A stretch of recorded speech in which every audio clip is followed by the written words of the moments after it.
Let's roll. So after ESWC, which we played with a stand-in, it was kind of like, I got kind of discouraged from it because we didn't do well, but we also had a stand-in, so like the whole like tournament was kind of eh. It was actually really difficult for us because we were dealing with roster swaps all the time and trying to teach Bren, our stand-in for ESWC, what we were about, what we were doing. So we were kind of splitting our practices half and half, and our ESCA season absolutely suffered from it. We basically finished the rest of our ESA season out of Maine, and then we went to Oakland in around like November-ish. It was like right before Thanksgiving. After that, we basically went home, took a break from playing so much because I think like we didn't really get to visit family that often. It was actually a really long break, Christmas break. We definitely needed it. I went to CES with Potter and we worked at the Intel booth. Intel's such a huge company. They have conventions all over the world at all times, and sometimes they're awesome enough to invite us out to either showcase like a new processor or whatever that they're doing. And in this case for CES 2017, it was for a VR game. So we did a spotlight for one of the first competitive VR esports games. It was called Unspoken, and it was really cool. I had so much fun showcasing that. It was the first time I played. It's like a competitive VR game. We were on the stage doing that, and then we do like 1v1 aim duels versus whoever wants to challenge us. But Dina mentioned the qualifier to us like around January-ish, the beginning of it, and we were deciding whether or not at the time if we wanted to go to Philadelphia. And since, you know, we were changing like roles, there's Steph's not IGL, so we were kind of like getting back into the groove with stuff because she was changing a lot of stuff, you know, new IGL, new strats. It's generally an all-day thing. Well, it's generally however many games you win, you just keep going. So since we weren't going to Frag and it was the same weekend as Frag, we were just like, you know what, like why not, let's go, like let's just sign up for it. Plus it was really good practice because it's a huge map pool, and usually with ESAA it's only like one map per week that we get to practice versus other teams. So we're just like, why not sign up for the qualifier, and we won. We made top 8, so it was pretty cool.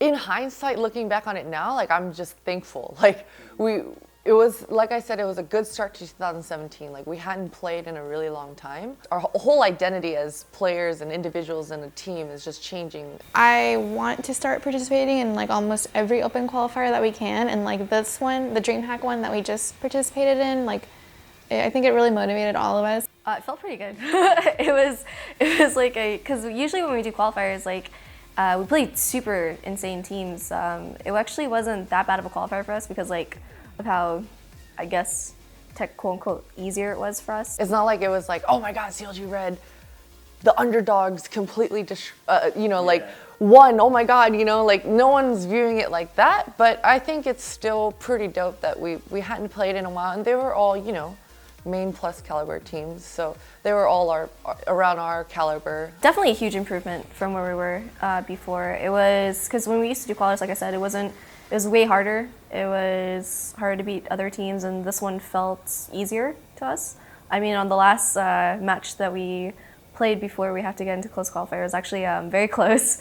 I think the scoreline was at least like 16-13 or 16-12, something like that. So we made a huge comeback too. So it felt really good. It's not just the performance that you can see like for the score, but like just how we feel individually as players as well, and how we can view the game. Not a lot has changed in our ability to headshot, right? And in this game, everyone can headshot if you're main plus, you know? Like, but a year ago, we couldn't have identified a lot of things, and we had a lot of good discussions after the Renegades game. Taking it away from it, I mean, yeah, it wasn't too close of scorelines for both maps, but it gave us a lot to take back and work on, for sure. I don't know how much more we could have prepared because they're just better than us, obviously. But those first 4 rounds that I saw, there were some moments that could have, would have, should have, could have, you know? So that's what I want to discover, you know? That's what I want to talk about. Like, why couldn't it have gone this way? Why did I react this way, you know? And I think the possibility of us as a unit, like talking about those things now, being able to, that's what's exciting about the start of 2017. So this is going to be my second time going to Katowice, so I'm not like super familiar with the tournament itself, but it is the biggest female Counter-Strike tournament that there is in terms of prize pool and in terms of just event itself. It started a couple years ago when Intel wanted to push their diversity initiatives. They created a female tournament in Katowice for the first time as a test run, and since then they've been doing it every year. It is a really cool tournament. They usually have 8 teams in it, and this year actually 2 NA teams got invited, us and Selfless, and another NA team gets to qualify. So I mean, it's all up in the air right now, and it's pretty cool to see another NA team. It's going to be my 3rd time going this year. It's the 3rd time they're holding the event. This will be my 3rd. Is it my 3rd? Okay, so the reason why this story is going to be long is because I thought it was Katowice, because when I was in Poland, I said Katowice, and the Polish person said it's Katowice. It took me 3 years to pronounce the name of the city right, but I think now it's all right. Katowice or something like that. So we faced Team Karma last year at IEM in Poland, and we played them in the semifinals. They're now known as Selfless, and they actually placed 2nd at ESWC this past one, where we fell out in the group stages and failed. They actually went on to play 2nd. They're always a strong team when they play us because they actually do counter-shot us a lot. And I mean, I guess it's technically our fault because I mean, we have a bunch of demos, we always stream our matches and things like that. They've come a long way from where they used to be, and they're not like an opponent that you want to like just dismiss easily. I mean, they're going to come in very confident into Poland.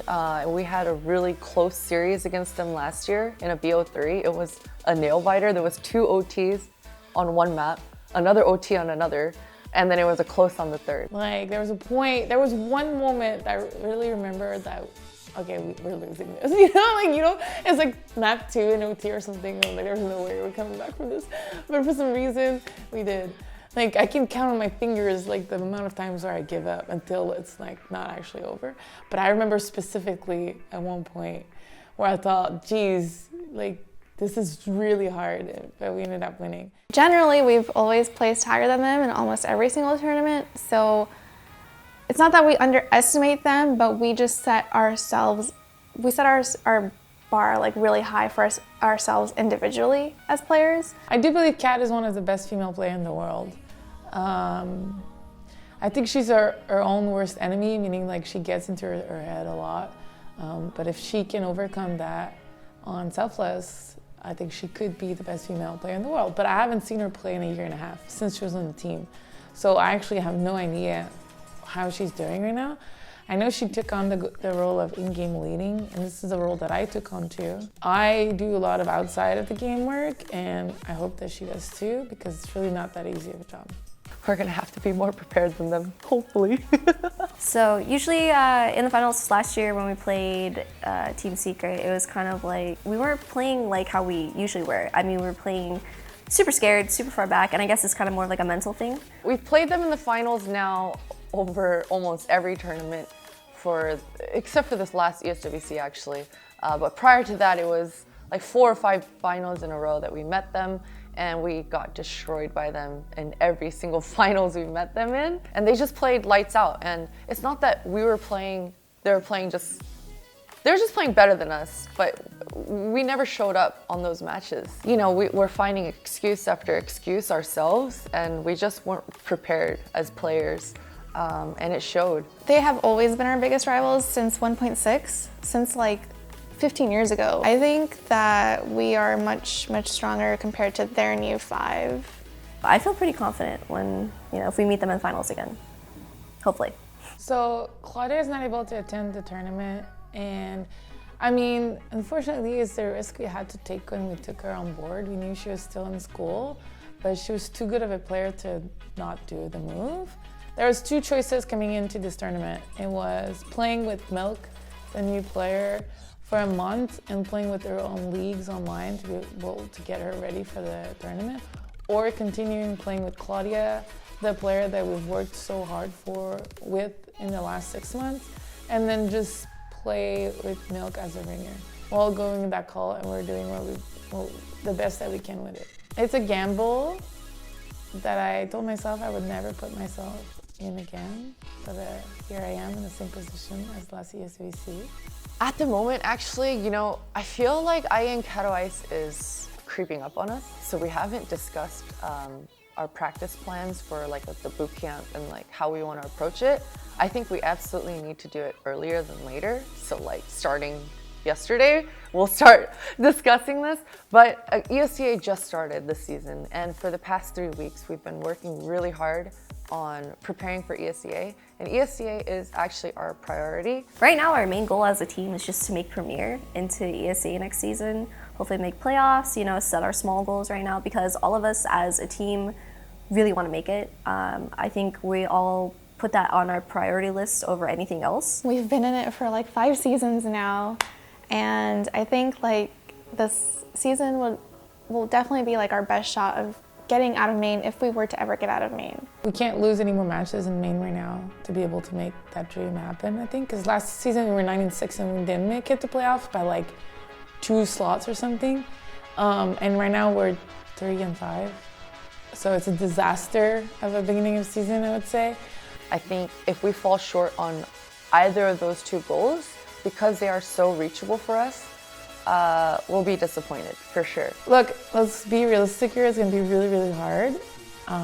But in practice, we do beat premier teams and mid teams all the time. So since these matches, we started doing our preparation completely differently, and it paid off on Cobble like crazy. The team isn't giving up. No one's giving up. We're still in it. Actually, the core of the team is really solid right now. It's really awesome. I definitely want to win all the female tournaments this year. Like I just started school like maybe 2 weeks ago, and I'm already pretty overwhelmed in terms of keeping up with class and practice. And not just practice, but playing CS on my own time. So my personal goal was to not let the team down as an in-game leader. Obviously, it's pretty vague, but I want them to be proud of me as a player and as a teammate. I just want to be able to look back and know that I put in 100% and I did everything I could. That's my own determination or conviction that I've created for myself, is that I need to know that I put in everything. So recently, CLG gave us a bunch of cool products from Corsair. We recently partnered with them, and they're really awesome. I love their keyboards. I'm not gonna lie, I never gotten that much gear that fast. I think they sent us like, I received like 2 care packages within a month from Corsair, like new products or new things, or they were like, oh, here's a second kit, and I'm just like, yes, that's awesome, because I have a streaming station in my room, so now I have 2 kits everywhere. Our headset game has gone up to the next level, actually, because the problem we have with our team is we have tiny humans on our team with tiny voices who always lift their mics and mute it. Honestly, I love the keyboard. I'm using a K65, and I love the like clicks. Their keyboards are really clicky, which I like. So I love the size. There's no number pad, so that's really convenient for traveling, tournaments, desk space, and all that stuff. I already had been using the keyboard for 1.5 years, so I didn't even have to do the keyboard switch. The thing that was awesome with getting the partnership is I'm trying new switches. I also really like the headset, because I think it's a really affordable headset, and it's pretty convenient. I'm super stoked to use their gear and things like that. Shout outs to Corsair. So I hope that my fans out there and everyone who watches CLG.RED and follows and is part of my Twitch community or anything, I know like lately I haven't been streaming a lot, I don't have a consistent schedule, and I'm just not very social media savvy. I'm not very active on the social media world, so I know a lot of people are left and questioning like, where am I, what am I doing? And yeah, I'm just really focused on Counter-Strike. I'm focused on the team, I'm focused on 2017 being our year of growth and not just potential. I mean, it's awesome that we get to do what we love, plus we have people who show so much support. You guys tweet us, you guys Snapchat us, and it's all a bunch of love. It's been like a really long journey, and I really appreciate like everybody who's been patient with us and me as well. Yeah, I hope that we can bring home the W from Katowice and make our fans happy again. The thing that most people don't realize is that sometimes like I go dark on social media and I don't post for a couple days. I don't stream for like 3 weeks and people are like, oh, I wonder what she's doing. It's either I sleep or stream and I choose sleeping now. On my Discord, there's a lot of fans that message me almost every day and support me and that kind of stuff, and they know how hard I work, and it's so appreciated. And I still choose to compete, and I'm gonna choose to compete until I can't compete anymore. Like I get random tweets that people are still subbed to me and people are watching my vlogs and things like that. So yeah, so just thanks to everyone for that, and yeah. Timo thanks you too. Timo, come here. Can they see him? And that's what I